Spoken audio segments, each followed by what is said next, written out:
অষ্টক নিয়ম মানবে কি মানবে না এমন প্রশ্ন আসলে তখন আমরা একটা শর্টকাট অ্যাপ্লাই করতে পারি। দেখো, তোমার মনে করো বলা হচ্ছে PCl5, এইটা অষ্টক নিয়ম মানবে কি মানবে না।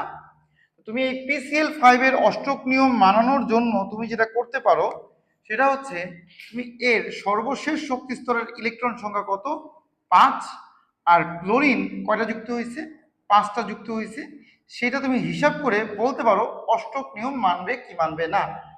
কথা হচ্ছে হিসাবটা করবো কিভাবে, যে কোনো যৌগের জন্য তুমি যেটা করবা যে কেন্দ্রীয় মৌলের, তোমার যেটা কেন্দ্রীয় মৌল সেই কেন্দ্রীয় মৌলের যোজ্যতা ইলেকট্রন নিবা, যোজ্যতা ইলেকট্রন তার সাথে যুক্ত করবা তোমার যে পার্শ্বীয় মৌল আছে, সাইড মৌল।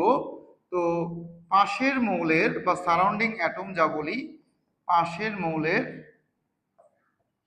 যোজনী গুণ সংখ্যা, সংখ্যা কি, কয়টা সংখ্যা আছে, এখানে কয়টা সংখ্যা আছে। যেমন ফসফরাসের ক্ষেত্রে তার কেন্দ্রীয় মৌলের যোজনী ইলেকট্রন কত, 5, আর পাশের মৌলকে ক্লোরিন, তার যোজনী কত, 1, কয়টা আছে, 5টা, কত পাইলা, 10। তুমি বুঝলা আমার PCl5 লাস্টে, ফসফরাসের লাস্টে 10টা ইলেকট্রন থাকে, তাই ফসফরাসের এই যৌগটায় অষ্টক নিয়ম মানা হয় না, এখানে 2 এর নিয়ম আমরা অ্যাপ্লাই করব। এরকমই ধরো আরেকটা যৌগ আছে, সাপোজ তোমার সালফার হেক্সাফ্লোরাইড। এই ক্ষেত্রে তুমি দেখো সালফারের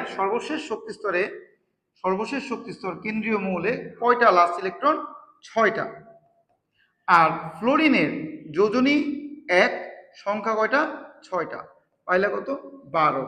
তুমি বুঝলা অষ্টক নিয়ম মানে না। তোমার ধরো থাকতে পারে বোরন দিয়ে যে কোনো কিছু থাকতে পারে, তাহলে আমরা বোরন দিয়ে একটু দেখি, BCl3, এটা বোরন ট্রাইক্লোরাইড। তো বোরনের সর্বশেষ শক্তি স্তর মানে যোজ্যতা শেলে কয়টা ইলেকট্রন আছে, 3টা। ক্লোরিন একযোজী মৌল, আর কয়টা আছে, 3টা। তো তুমি পাইলা মোট 6। এই যে 6, তার মানে কি, এইটা অষ্টক নিয়ম মানে নাই, অষ্টকের সংকোচন হয়েছে।